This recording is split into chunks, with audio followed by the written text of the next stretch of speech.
entrepreneurs, founders. They're some of the most interesting, bizarre people with the best stories. Became the family translator at 8. And so, I was the 8-year-old going to the bank with mum to open a bank account and calling the power company and doing grown-up things and having grown-up conversations. That might be why I have a healthy lack of anxiety in talking to people of all different backgrounds and life paths and journeys. This is one of the reasons I love M&A, is because it starts off with so much potential. The seller, it's their life's work, right? And they're realizing something really amazing from it. This is one of the biggest things they'll do in their lives. And on the buyer side, they're acquiring this asset for a reason. They see potential in it, or it fits into their strategy, or it unlocks something. My strong recommendation is to have people who have M&A experience or transaction experience for this transaction. There's too much at stake to be fixated on the hourly rates. Who do you cold call?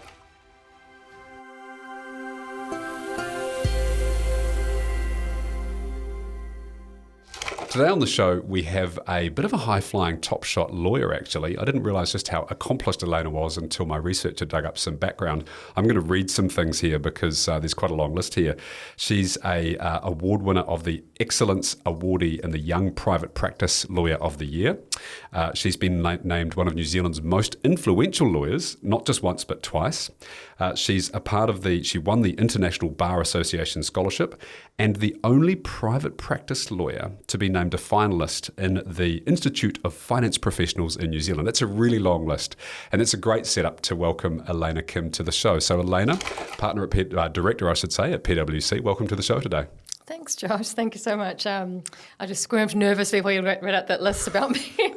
It feels really weird when you have this long list of things that people are reading out. If you speak on stage or anything like that, it feels really odd, but it's appropriate to kind of give people a sense of the experience that you've had and also the recognition that you've had outside.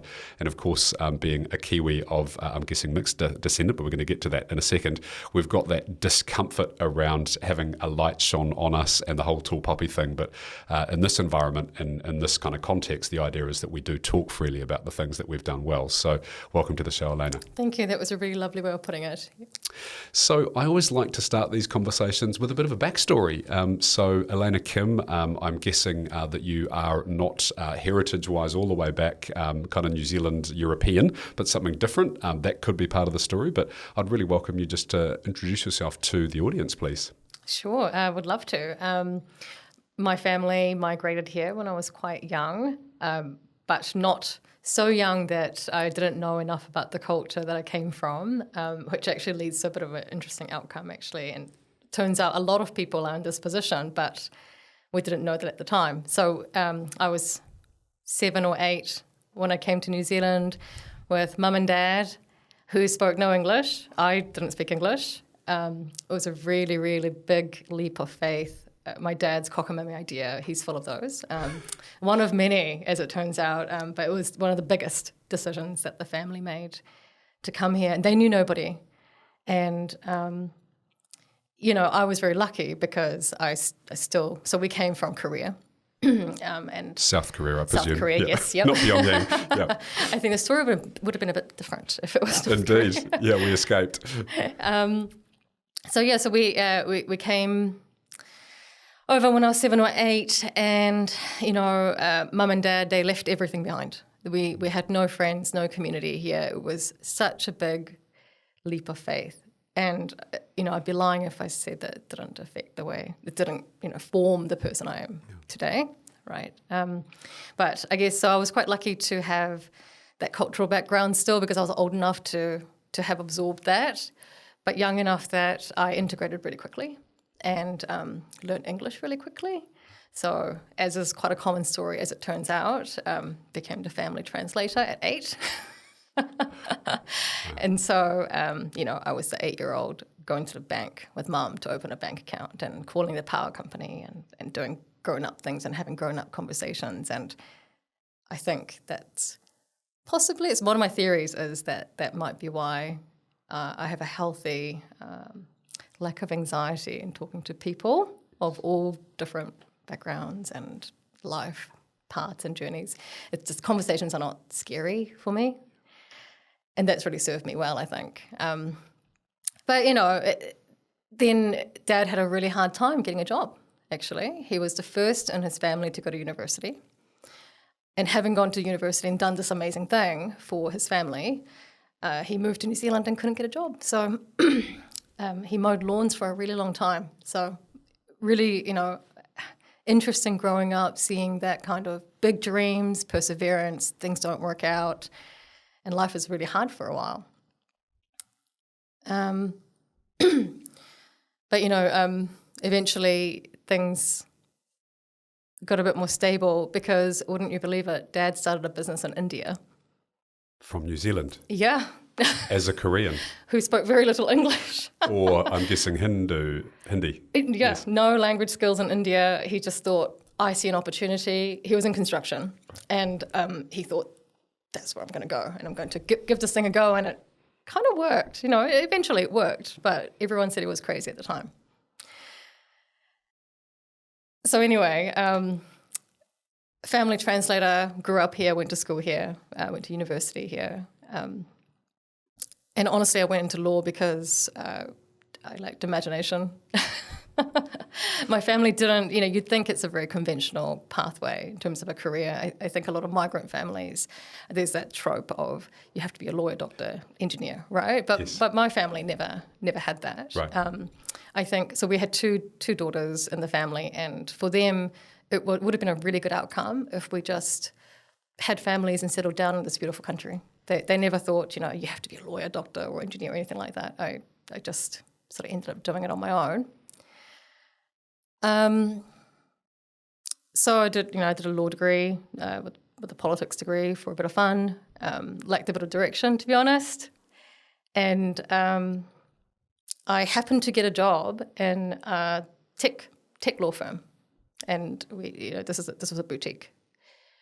Worked with a lot of founders, worked with a lot of startup companies, really, really interesting clients. But I didn't know that at the time. It was such a happy accident. But actually, I think if I reflect on it now, several years on, into what led me down this path and why I chose that firm over, say, another firm or going to a more conventional law firm, I think I was really drawn to that story of doing something crazy, persevering, and the way that they talked about their clients was just really attractive to me. I just loved the way that they talked about these really interesting people.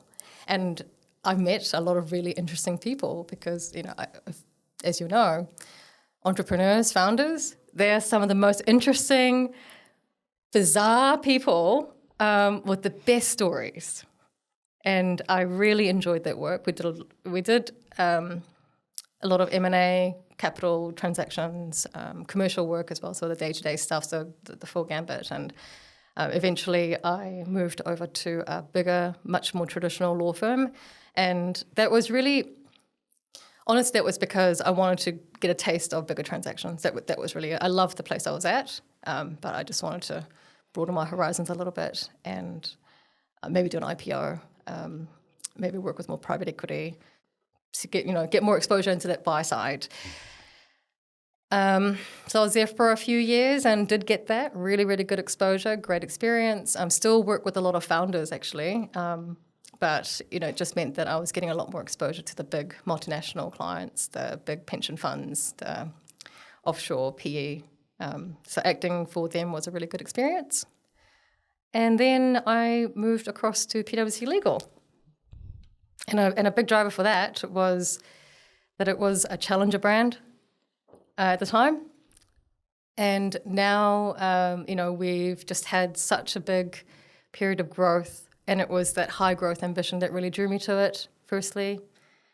Secondly, I love being in a room full of smart people, and now I'm really lucky to sit right next to some amazing, some of the best in tax or some of the best in financial advisory, accounting, and they're all different in the way that they think, and I get to benefit from all of that, which I really enjoy.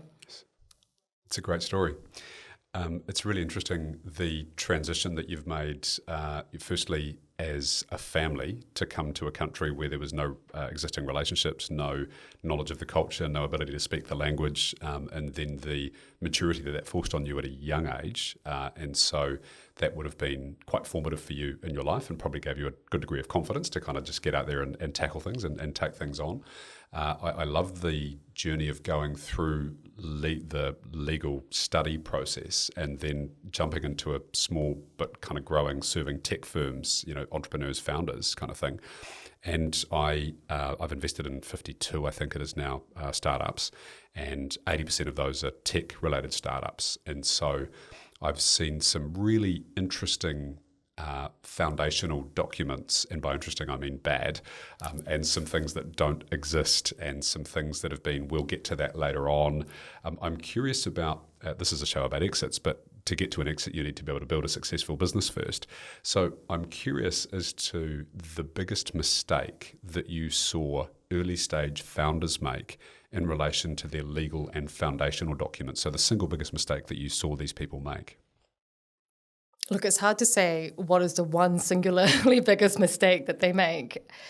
Something I observed a lot is, yes, there is a desire to bootstrap, and in a sense, it's very admirable, and not ask for external help or want to pay advisory fees. Completely understand that. But I think that the mistake here is not seeing that as an assumed risk. So yes, you can make the decision to invest in advisory or not. And your business might not be at that stage where you think you can justify that cost, but not viewing that as an assumed risk and then having that assumed risk and factoring that into your business decisions as you proceed is, I think, a big mistake. Mm. And just unpacking that slightly, so the assumed risk is the consequence. What I'm making that mean is the consequence that you would face downstream. So by doing the Kiwi occasional she'll be right, or we can just do that ourselves kind of approach, even perhaps more dangerous now with generative AI, which will create all sorts of niggles for people down the path, I expect. We'll get to that later on, by the way, as a conversation thread. But so is it that the assumed risk is that if you get the foundational things wrong, it could have big consequences when you go to raise a bigger check from much more structured and professional private equity or venture capital firms, and or if you go to exit the company? Is that what you mean by the assumed risk? That's a really, really good way of unpacking that very briefly. But of course, even before you get to that stage, you could be taking on a big risk with relation to your business partners. One of the many foundational documents that we end up unpicking when we get engaged to start, say, preparing a business for a process. One of the documents that quite often we end up unpicking and deal with is the lack of or a terribly written shareholders agreement, or one that, was maybe written by somebody at one time and then the founders have sort of tweaked around the edges along the way, and there might be ESOPs thrown in there, and the cap table is a bit of a mess, and so if you can't get your house tidy, it's very difficult for an external to come in and understand a story of why they should invest, and you should be thinking about it from the perspective of an investor or a buyer, whatever stage you're at, right? It's not just about, yes, there's a huge overlap between preparing well for a transaction and just building a really sustainable, attractive business. There's some wonderful overlaps there. But then the other side of the coin is, what value am I to a purchaser X? And one of those things, and actually one of the easier things that you can fix is in those foundational documents and your stakeholder management. So how are we all on the same page even about what a transaction looks like right now? Yes, I hear you. I note I work with typically founders of companies to assist them to both build value and then go through the transaction itself, not as a M&A advisor or as a broker. That's a different function, but kind of supporting them through that journey to help them see the best outcome that they can possibly see for themselves. And I note regularly that founders, and especially in New Zealand, are not that great at maintaining a regular dialogue on what it is that they want to see from that asset. So there's what you're prepared to put in, the consequences and the sacrifices of your decisions, family, travel, life, etc. Building a business, a startup or otherwise, is an incredibly intensive experience. And so there's always consequences, but making sure that they're actually aligned on the outcome, or as close as they possibly can be, that they want to see from that business. And in the worst of scenarios, I'm working with someone at the moment who is a partner in a business, and they've decided that they kind of, they're heading potentially off in slightly different directions, and there's no shareholders agreement in place. And so that's not that uncommon either in New Zealand.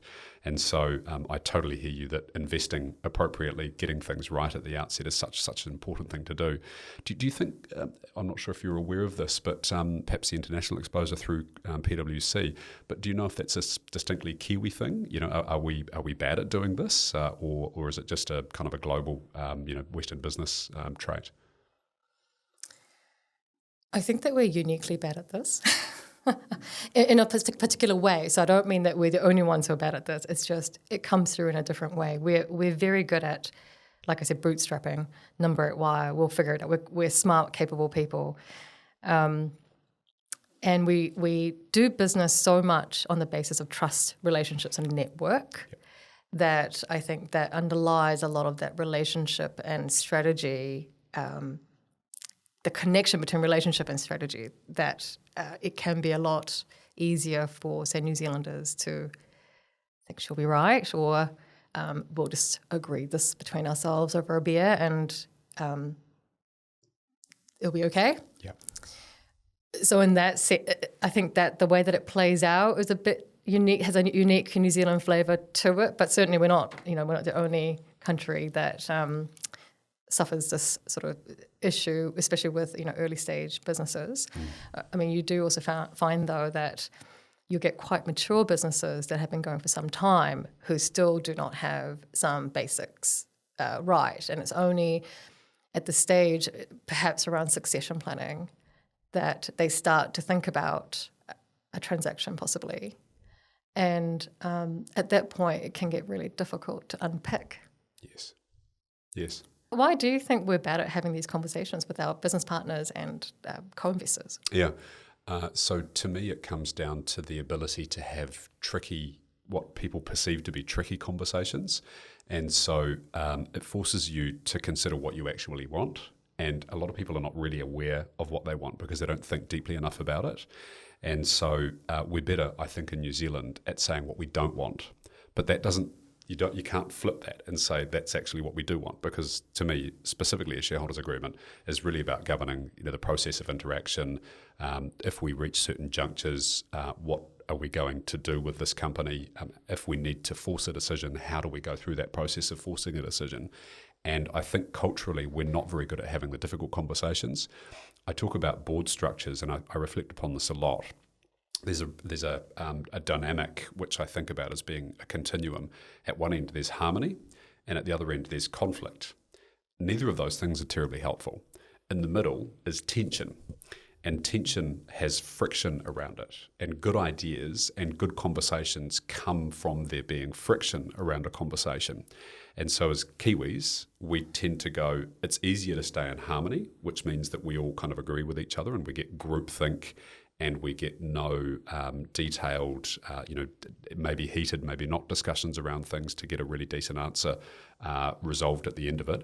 Or we go into this place of name calling and conflict and descending into a place of, like a heated argument. And so what I advocate and try and get people to do is to come to this place of like tension with a little bit of friction, and the shareholders agreement conversation is innately a bit of a tense conversation. So I think that we culturally avoid it. That's my sense anyway. Any thoughts on that? Yeah, I think that's absolutely true. I've seen that play out as well.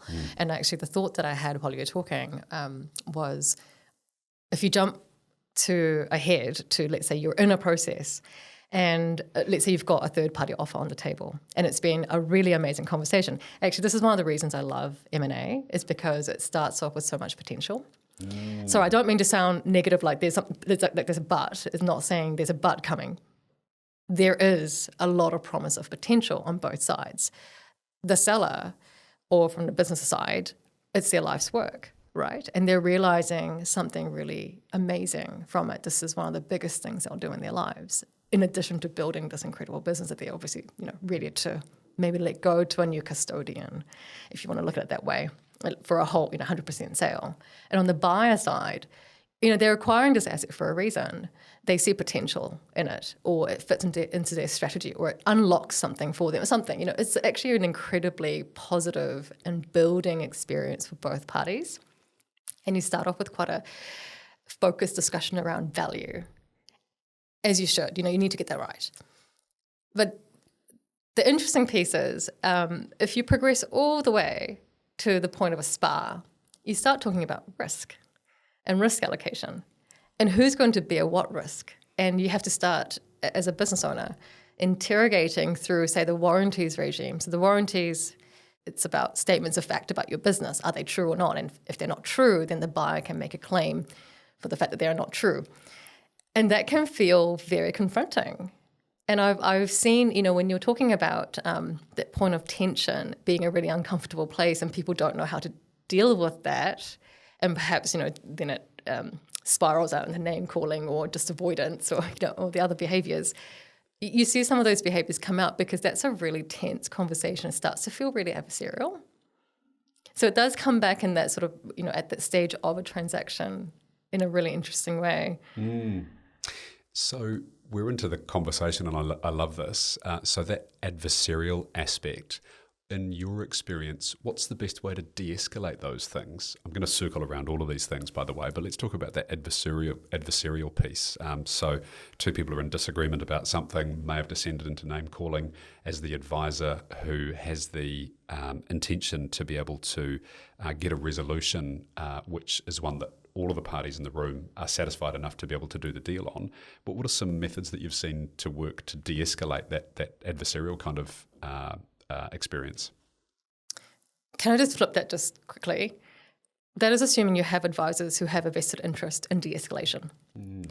And I think some really great practitioners that I've worked on the other side of or with, some qualities that I really admire are those who do value, who remember that this all began with the promise of potential and know that you've invested a lot of time, probably money, to get to this point, and we're just trying to maximize value for both. It's not necessarily a zero-sum game. Look, sometimes it is, but we're not out here trying to get your pound of flesh. And those are the really good operators that I personally really enjoy working with or on the other side of.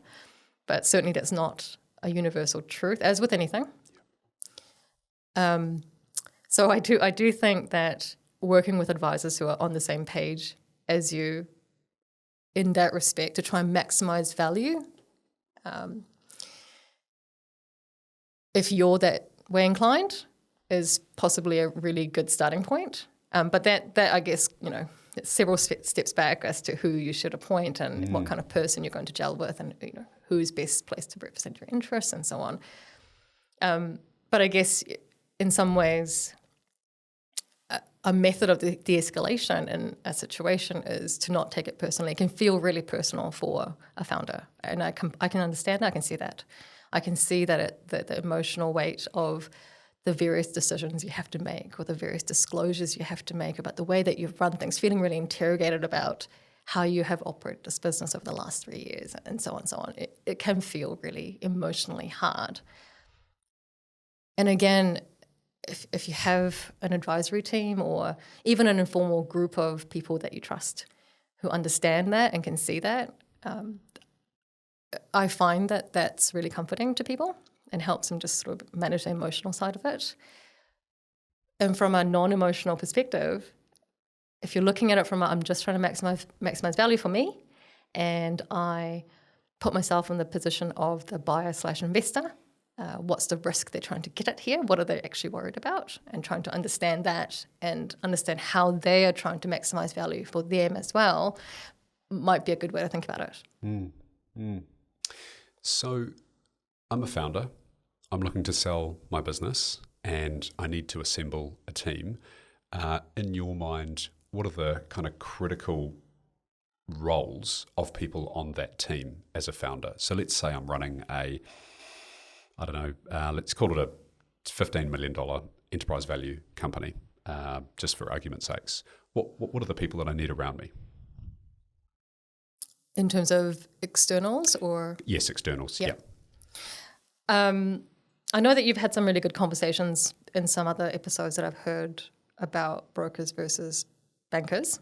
I won't rehash that, but a key takeaway from that discussion is right-sizing it for the transaction, but also maybe for the kind of buyer that you're engaged with. Or I don't know if you've got, whether you've got a third-party buyer offer on the table or that's the value that you're going to go out to market with, whatever it is, I think you still need to have a really clear strategy about who you think is the buyer and what's motivating them and what's the value in it for them, right? So we've touched on this, and I think that it always circles back to that.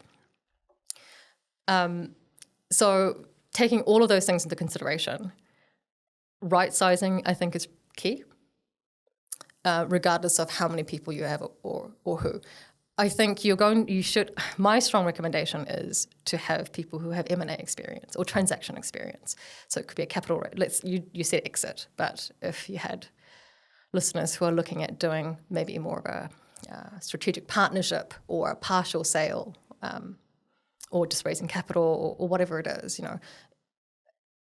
it might not be the best to go to the guy who did your family trust. Yeah. Maybe he's very experienced in this. I'm not saying he isn't, but maybe that's not the basis on which you choose your advisory team for this transaction, right? And I completely understand that it can feel tempting to go for the lower hourly rates. But, look, Josh, you're a founder, you're exiting, and this is, like I said, probably your life's work. You've probably put a lot of blood, guts, and tears into it, right? I would suggest that there's too much at stake to be fixated on the hourly rates.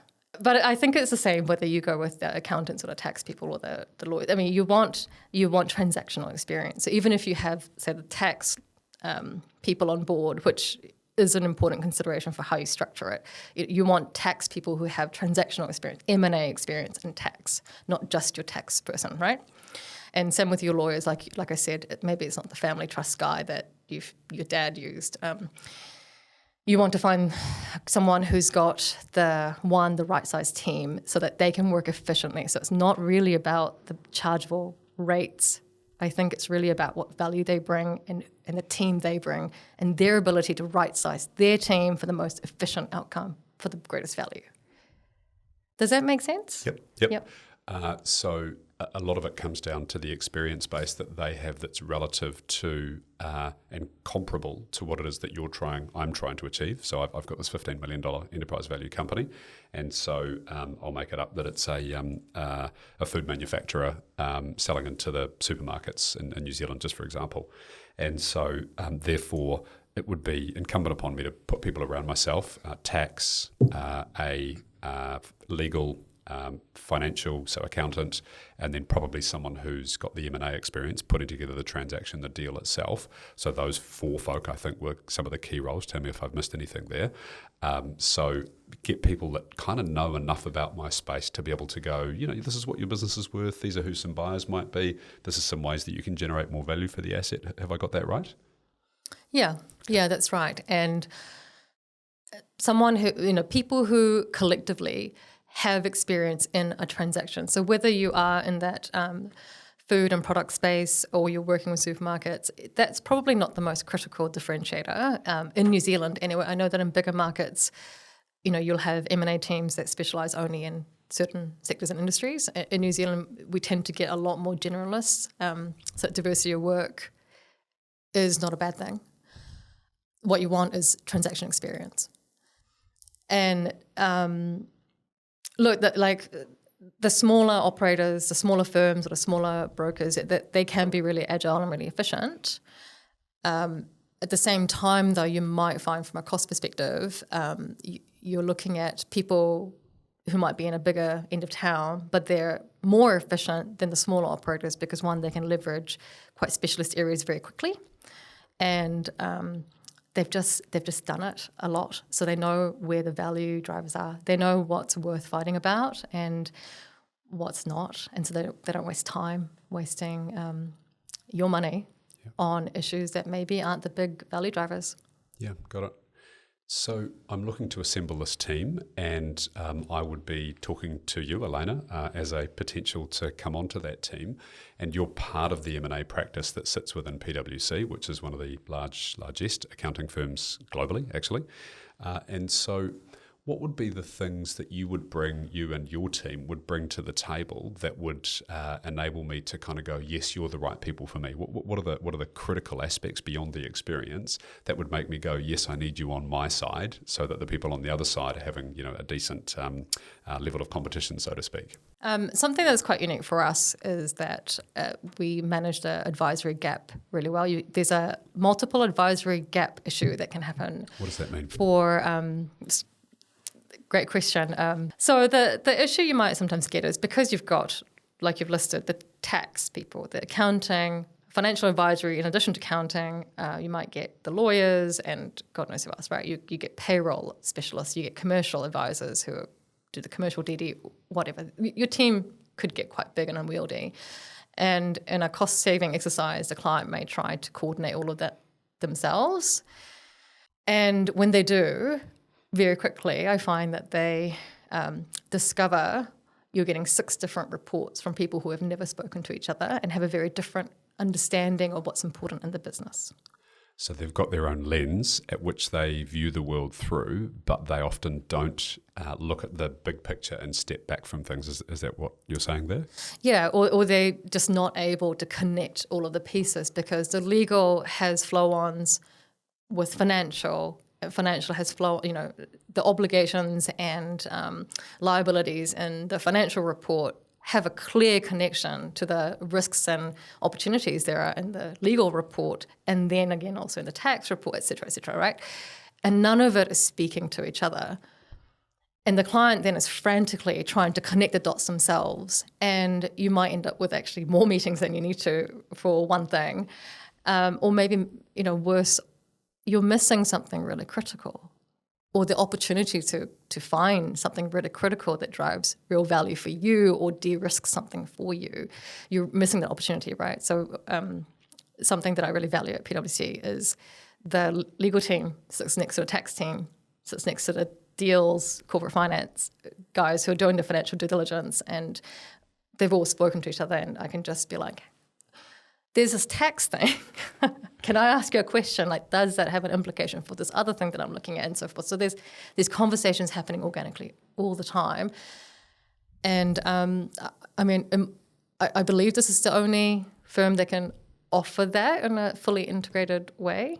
And our legal team has, I haven't done a head count in a while, but let's say about 40 people nationwide, full service. And so we've got the corporate and the M&A people, the commercial people, the banking, really strong employment practice, IP, etc. So you've got the full service, and then you bolt on the financial and tax and accounting and so forth around it.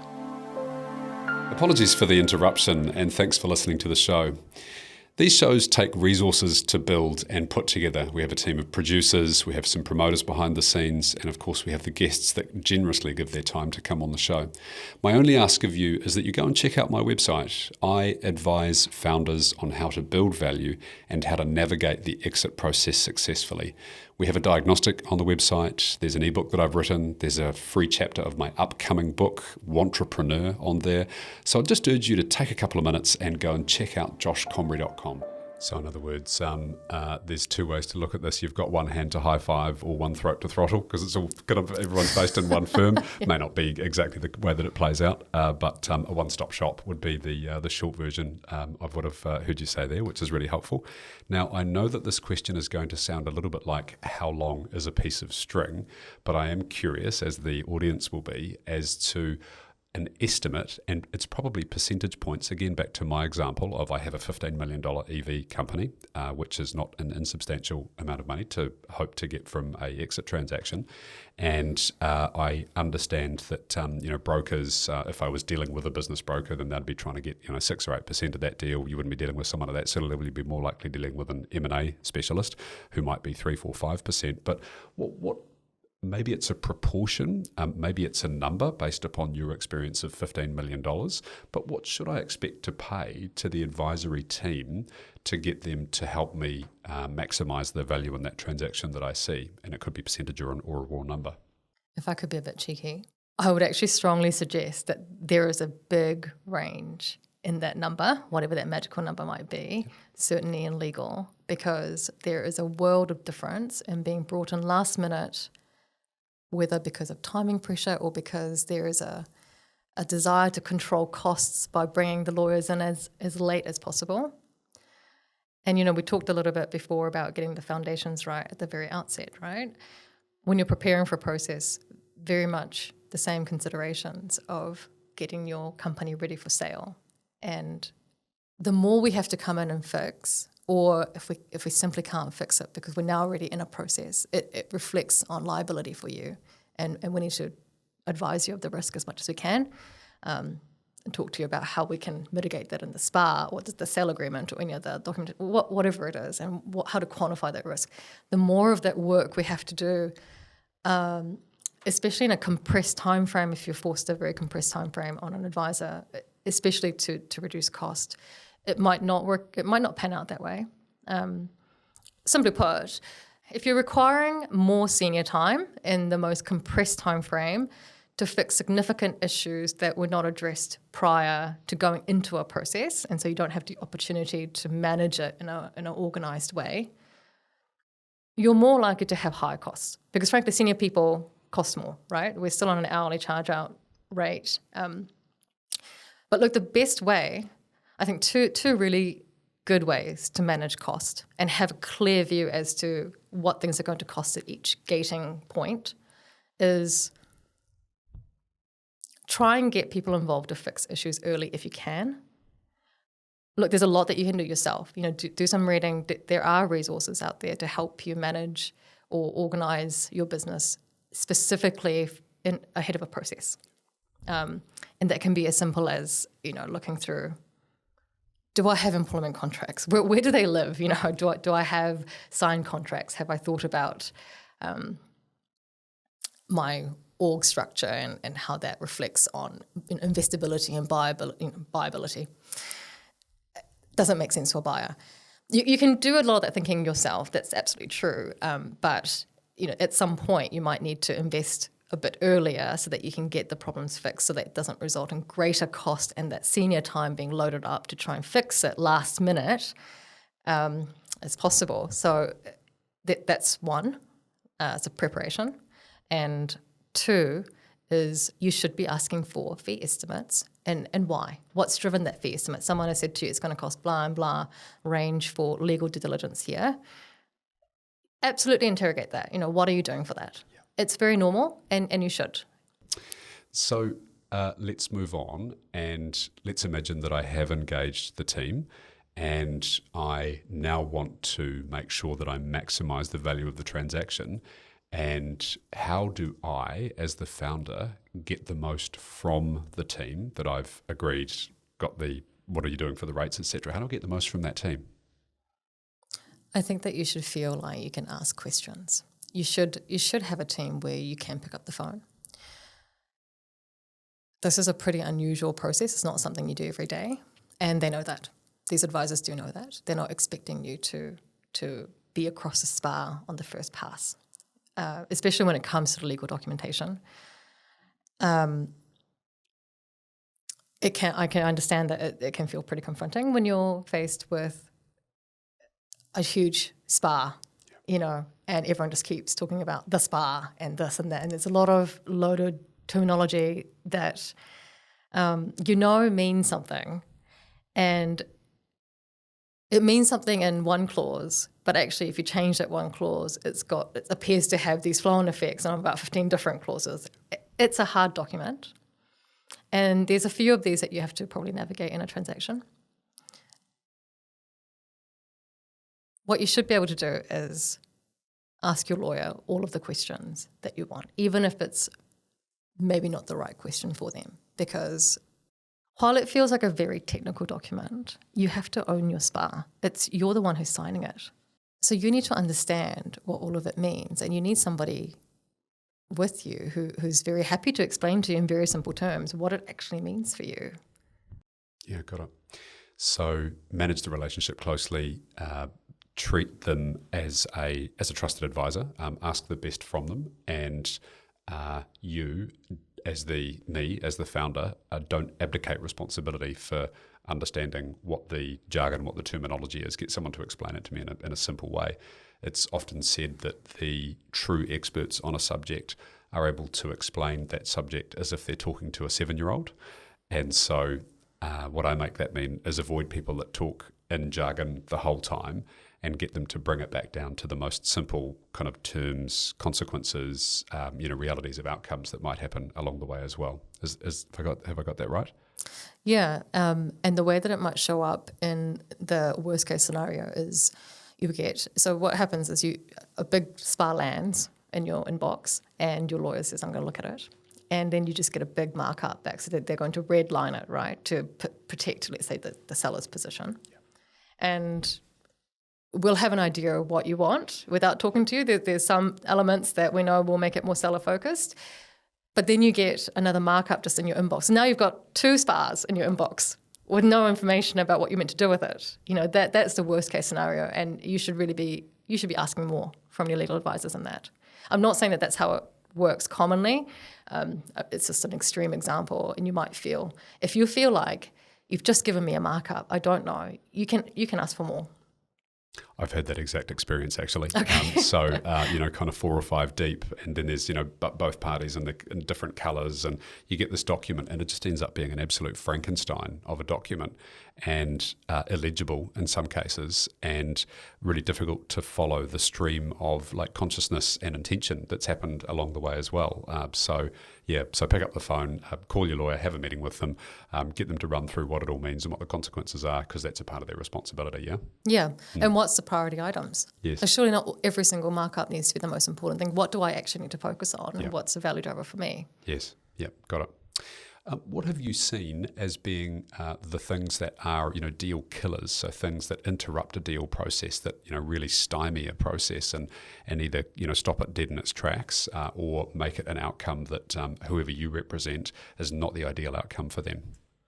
I think mismanagement of expectations, if I had to put it simply, and that can play out in lots of different ways. I'm sure you've heard, I think actually someone on your podcast said it once, time kills deals, or delays kill deals. Yeah. And that comes from mismanagement of expectations. Yeah.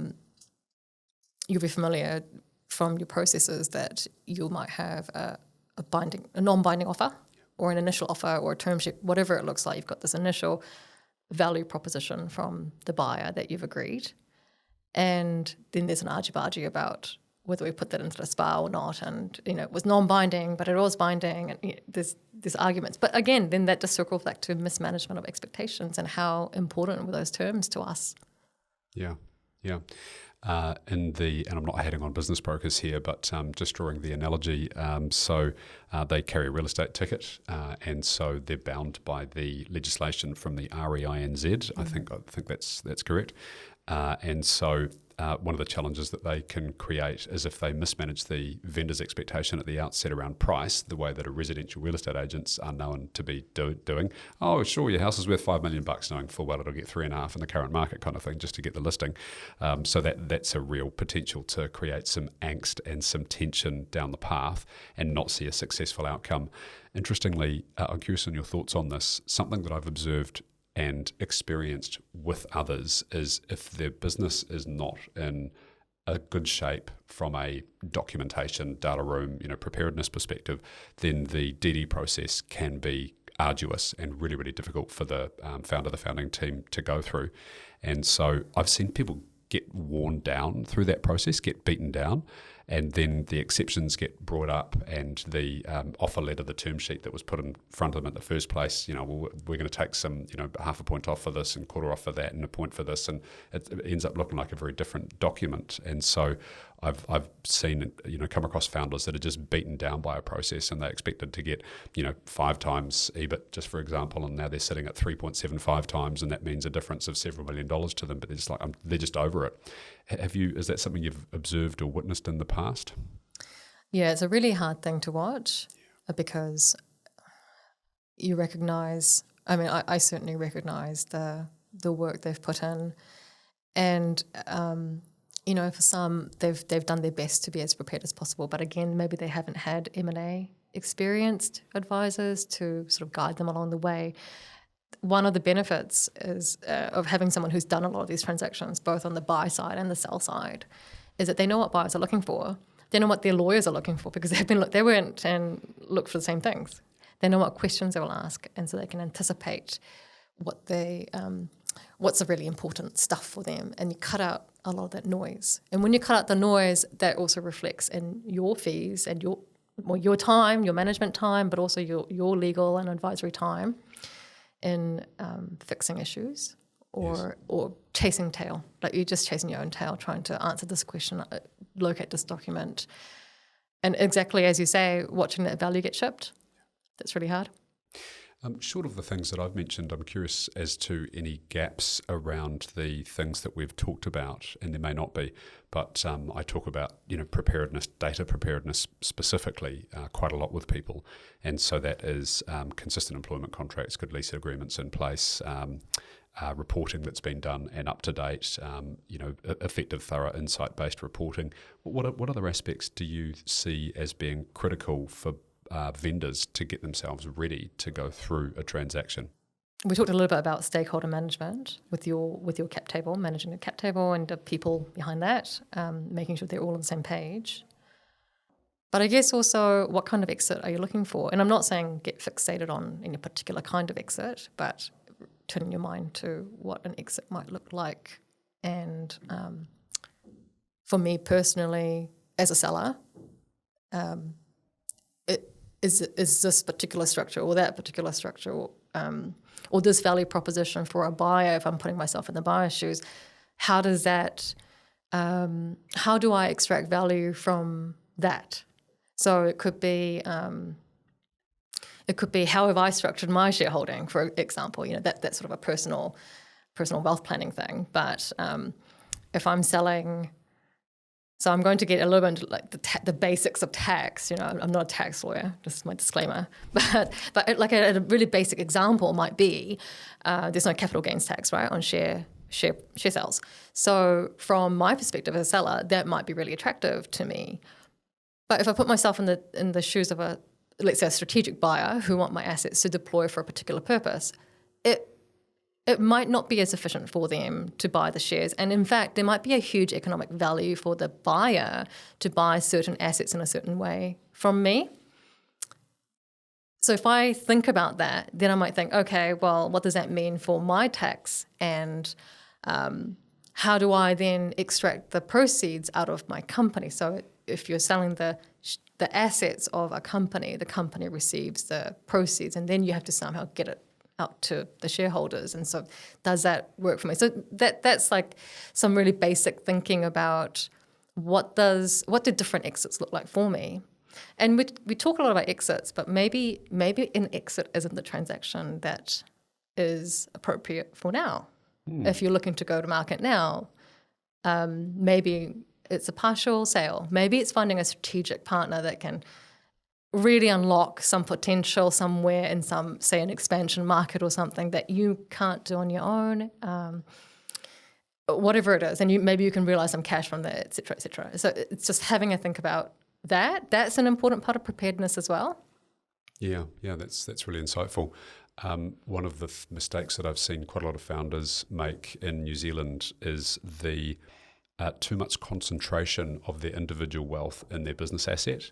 So in other words, they haven't taken enough either dividend flow and invested in beyond the 3 Bs, as we classically refer to in New Zealand, the batch, the BMW and the boat.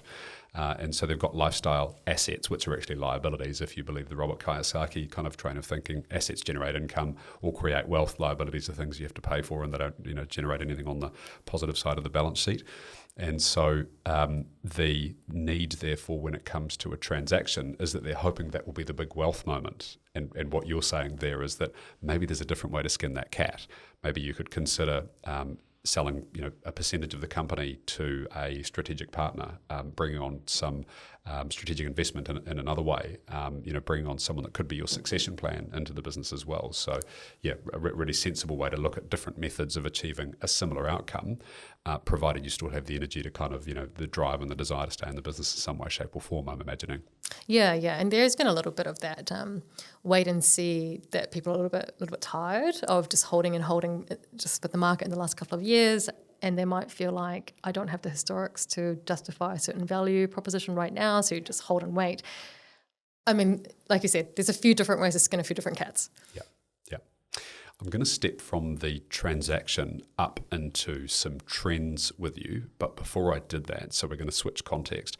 Before I did that, I wanted to ask you if there was anything else that I haven't asked you in relation to navigating a transaction process successfully as a founder. Any other advice or suggestion you would give me or the audience? Actually, there is one. We've covered a lot, actually, so you were very thorough, but something that comes to mind, I had a conversation with some female founders recently. There was a female founders event. Great.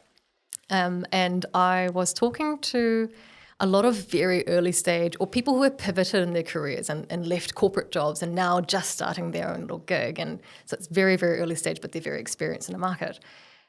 And something that came up was this hesitancy to go to, lawyers specifically, I guess this was the context we're talking about, but I imagine it applies to any other advisor. The hesitancy to approach, if you don't have a word of mouth referral, how do you approach someone and get a feel for them? So yes, let's say you need someone to help you who's got a bit more experience and you're willing to invest some money into it.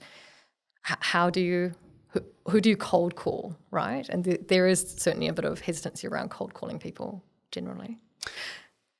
That's really interesting. I, in line with that, was invited to MC a panel at a female founders event. It was about August of last year, and it was before I started the show, actually. And I said to the founder, like, I'm a dude, right? And she said yes, and I've done some work with them before, and it's pro bono stuff, obviously. And she's like, I really love the way that you work with the panel to get the most out of them. And then I started the show, and I started to approach people in my network. Was the original series, 13 people, and of the female founders that I approached, most of them said no to come on the show.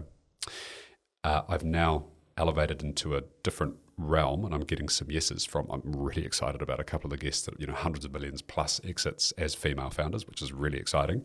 It's been challenging for me to get to them and to get them onto the show, but I've found a reticence to share the story as female founders. Did you have a view on that at all?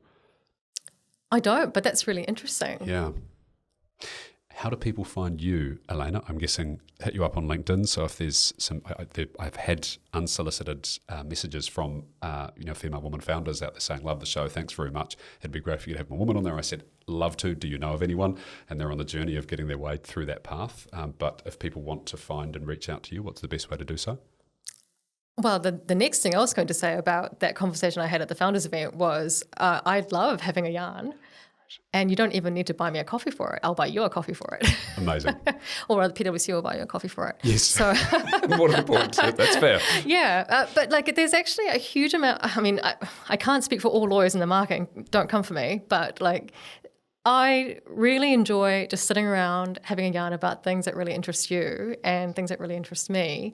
And if I can add something to the conversation, that's great. And I know a lot about transactions and law. So if you can get something out of me around that I'm really happy to have that conversation. And in return, you just tell me about what's top of mind for you. What keeps you up at night, or what are you really excited about? What does your thing do? What's your little gadget do? And I really enjoy those conversations, and you can get quite a lot of information, a lot of data points from advisors who maybe just really like their jobs. Right. So I would suggest that, look, maybe you start with me, because I'm very happy to. But maybe if you, not you, sorry, Josh, but, founders who might feel like, I don't want to just cold call someone. I don't really know where to start. Maybe you should just start. Great advice. Yeah, I really love that. So let's step that conversation up a level and we started to bleed into this one a little bit, so it's a natural segue. I'm curious about the megatrends that are happening in M&A, and whilst you ponder that, I'll give you a stat that I have heard of globally, more than New Zealand, that there are $7 trillion worth of business assets controlled by the baby boomer demographic.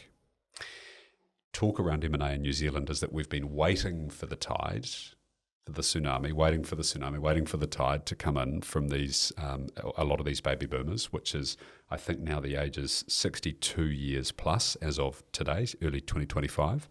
And so the tsunami hasn't yet hit us. And so that's a little bit of context of a potential kind of mega trend that's coming, baby boomers looking to exit their businesses. But I'm curious about your view on where the landscape of M&A has, over the last couple of years, come to and where it's going into the next couple of years. I know you don't have a crystal ball, but as much as you can see from the vantage point that you have right now, Elena. So you can't talk about megatrends without talking about AI, right? Thank you. I don't want to be the only, I know everyone goes on about that, but, you just can't underestimate the pace of growth and development in ways that we can't imagine. And making obsolete maybe some of those potential succession opportunities from the baby boomers. Maybe, very possibly there is a subsuming of those opportunities and replacing with something different, something that we don't even know about. So in a way, you need to be, it would be a mistake, I think, to close your eyes to it and pretend it's not happening. And also I think it would be a mistake to treat it like a trend as other trends perhaps in the past, or treat it like another tech wave. I think it would be profoundly different in even just the way that we practice law and do transactions and deals. Yep, I hear you. That was going to be my next question, AI specifically. One of the professions that people have talked about being most impacted, there's kind of the big three of the knowledge worker-based things, and one of them is not really knowledge, but we'll call it for argument's sakes, accountancy, health professionals, diagnosis particularly, and legal. And I have seen over the last 12 months, I think it's 5 now, legal agreements that very clearly have been put together through only the use of AI, and they're investment agreements. So I send it back and I say, who wrote this for you? Which lawyer put this together for you? And they said, we did it ourselves. And I said, tell me more. And it's we got ChatGPT, or I think there's a couple of specific legal platforms that are out there in the AI space. And I said, you need to go and get this kind of validated by a lawyer, because our side is going to do that. And this thing's got holes as, you could drive a bus through them. And it's very Americanized in the approach that it's taken, because it can't really get the context of New Zealand. So how do you, so currently, may I ask what the approach that you personally take with AI is, and then how do you think it's going to, and again, crystal ball, but how do you think it's going to play out over the next couple of years or so? So we've got in-house Gen AI products, so both for legal and for general at PwC. So we've got both tools, and they're quite good. I'm shocked that you've got investment agreements without the lawyer sign off beforehand. Saving money, right? What we were talking about before. Yeah. AI hallucinates. That's quite. Yeah, literally. Yeah. And it can't spell. Oh God, yeah. And it depends. Right now, I think it still depends so much, and of course, it will still do. I think in a couple of years' time, depends so much on a human prompting it and knowing how to prompt. I think knowing how to prompt is going to be itself a skill, and the junior people coming through now, that's going to be a really important skill that they're going to need to learn. And people who have been practicing pre-AI times, which is most of us, we need to try and figure out how to teach our people how to do law, but also in a way that they can, use AI for the potential that it has, how to prompt well, which means you need to know how to prompt well. So anyway, long story short, I use AI a lot in my day-to-day. I'm quite luckily a millennial, so I've seen a lot of technology come through in my time. I started off with no laptop and then finished university with everything in my life in a laptop. And so I think I've got quite a healthy adoption of new things. Yep. And You're what we call a digital native, by the way. Oh, okay. Yes, thank you. And but also, a very healthy appreciation of why we did things the way that we used to, and how that has shaped my learning and development over time. So in short, I use AI a lot, but certainly it requires a lot of human intervention and really, really close monitoring. I would certainly not at this point in time let it go out into the wild and generate full agreements for me and just let it go. I don't know that we'll ever quite be there. I think it will look a bit different. But yeah, I can understand the temptation to save cost by using AI, but I think there's a lot of limitation in the human behind it. Yes. Yeah, I agree. I consider AI augmented intelligence, and you're augmenting some form of human along the way. And I was talking to Chris Nygren, partner at PwC, last week, because he went through the sale process as a professional CEO, and he had a great expression, which is that when you go digging in behind something in an organisation, the digger you dig, there's always going to be a human back there somewhere at some part of the equation, and so there has to be. Otherwise, what are we going to do as a species? If we go the big existential question, where are we going to go if all these jobs are going to disappear? We need to do something. So I agree with him there.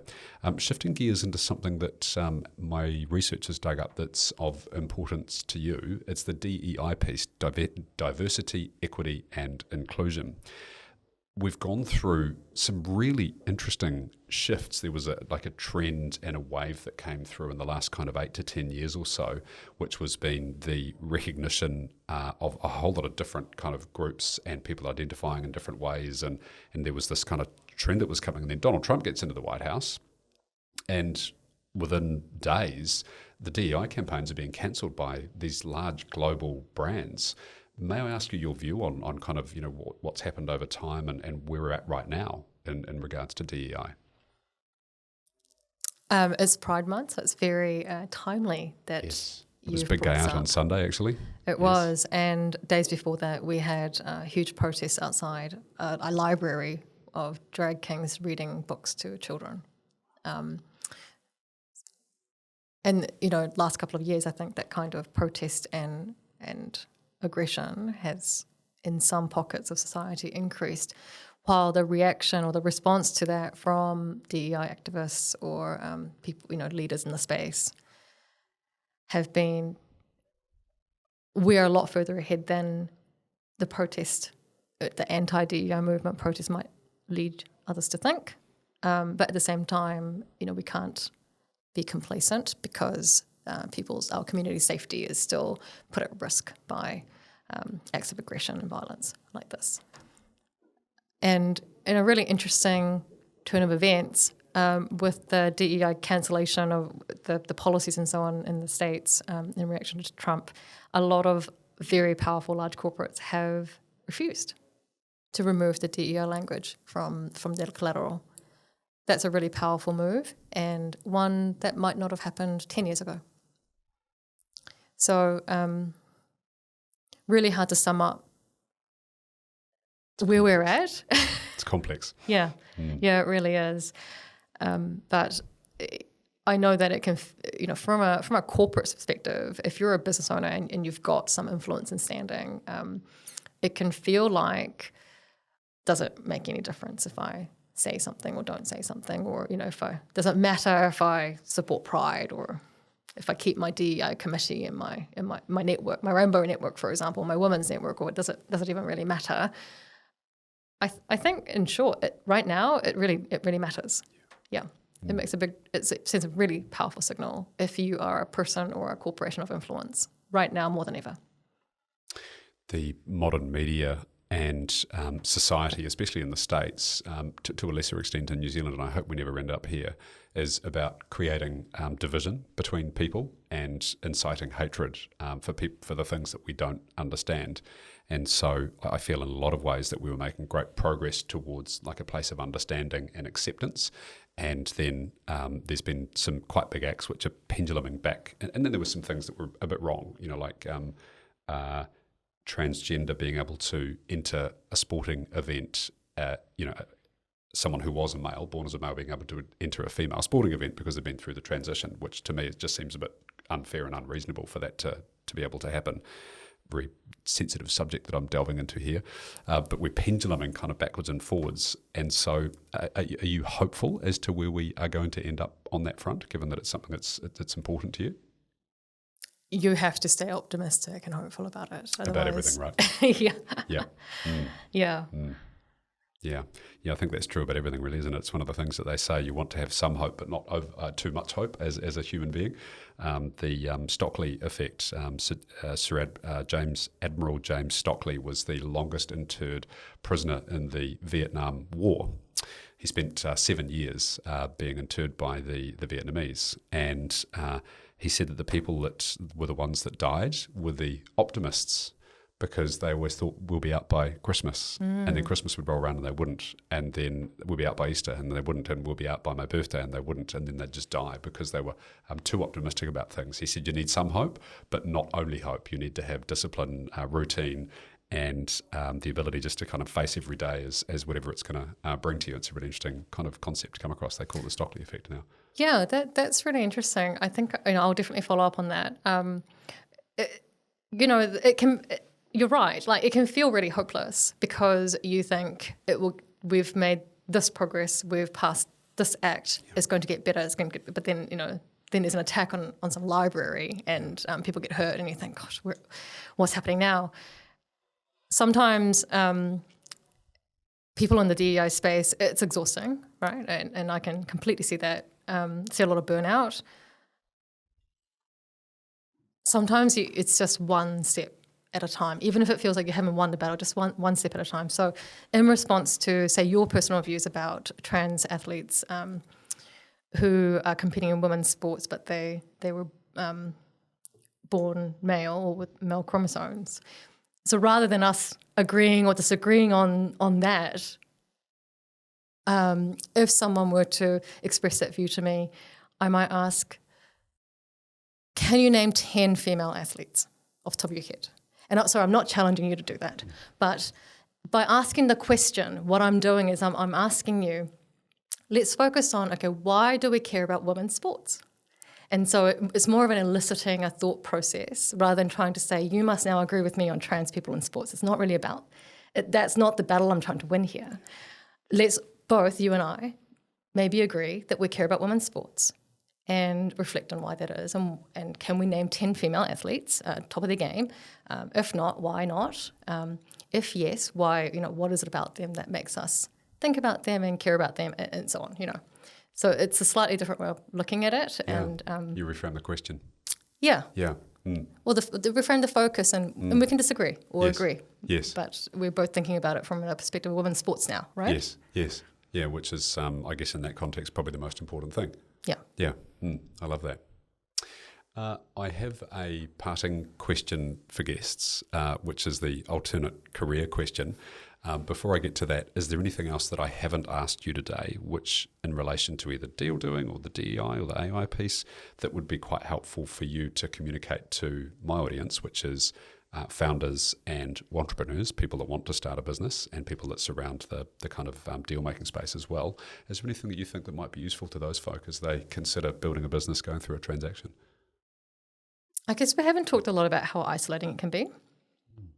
And I suspect, I've heard it anecdotally, I've heard it from clients, I've seen it sometimes when they're sitting with the decisions at various points of a transaction or even before or after, and it seems very isolating. And weirdly, I'm going back to when my parents were here and they had no community. All they had was an 8-year-old to send to the bank on their behalf. And how isolating that must have been. And I think now, again, reflecting on, say, the Female Founders event, that was a room full of female founders. Incredible network, right? You don't have to be so isolated. You don't have to, hold so close to your chest. I think people here are really, really keen to help. And like we were saying before, people just kind of want to talk about stuff they're interested in. Maybe they love their jobs, and that your job might be the thing that this problem you saw and you're solving it one little widget at a time. So I would really hope that people take advantage of that community wherever they can find it, whether in a formal setting or just, making a trusted circle of people who kind of just get it. We've come through some interesting times historically where the rise of social media has pushed us into the world of likes and shares, and then COVID made us stay at home for a period of time. And I am an extrovert, and so I'm very comfortable in a room full of strangers and just a room full of people. So I consider myself lucky because I crave that. And I know that that's relatively unusual to be at the extreme end of an extrovert. What I also know is that if you look at the longevity studies and the happiness research, there's a Harvard study that was started in 1938. It's the longest single running study on humanity. The Dunedin study goes deeper, but the Harvard study is the longest one that's run. And some of those folk are still alive. It was 750 people. And so they sliced and diced everyone, and they looked at what made a meaningful and a happy existence. And the single biggest contributor to longevity and quality of longevity was connection with other human beings. And community at its very core is actually all about connection. And so what you're saying here is that you may have a community in your, boating life or your golfing life or whatever it might be. But if you're a business owner and you're about to embark upon a transaction, be conscious and aware that that journey is probably going to be a relatively lonely one, so make sure that you have people around you that both know about the deal and that have maybe your best interest at heart in the deal. Find others, seek others out that can give you some insight about that deal, and stay close to people about those critical decisions that are coming up, because it is a lonely journey. So that's a really great thing to point out. Thank you. The parting question. The alternate universe, the one where Elena found a different career, and it's a career that she found deeply satisfying. What is that career? I think, to be honest with you, I could do quite a lot of different things, and as long as I got the kind of diversity, different people, different ways of thinking, and also, the brilliant thing about working deals, and the reason I've stuck to it, and will probably stick with it for a long time, is because every business is so different, and every transaction is quite unique. There's like a process, and the process itself is reasonably predictable. But what happens within the process is chaos a lot of the time, and really intense or not at all. And you go through these peaks and troughs. And I love that aspect of it, and I love the intensity of it. So as long as I got that, I'd be fine, and pretty content, I think. So I guess in conclusion, probably a movie maker or like a documentary maker or something. I imagine it's a bit like that, right? Cool. Have you come across Ashley Vance? He's a author that's turned documentary maker. So I first came across him as he wrote the first Elon Musk biography back in about 2015, I think it was. And he's now moved into documentary making space, and he's a really great storyteller. Wonderful documentary called Wild, Wild Space, not on Elon, on the next 3 companies down. Sir Peter Beck is one of the people that he profiles on there, but he's done some other things. I don't know why I'm referencing Ashley Vance, but he's a great guy to go and watch. But Elena Kim from PwC, I really appreciate you coming on the show today. We've covered some really fascinating and some very helpful and insightful topics, and so I'm very grateful for you giving up your time today. Look Elena up on LinkedIn if you'd like to connect with her. She's open to having a cup of coffee. PwC will pay for it. Want to talk all things legal, all things deal doing, and all things DEI. Elena is your lady. So thank you so much for coming on the show, Elena. Thank you for giving me this opportunity, and thank you for creating this platform to help people in that find that community, even sort of just looking at you and listening to you and your guests. If you enjoy these episodes, I hope you do. I love filming them, and the guests always say what a great and often cathartic experience it is for them. Then please do like and share.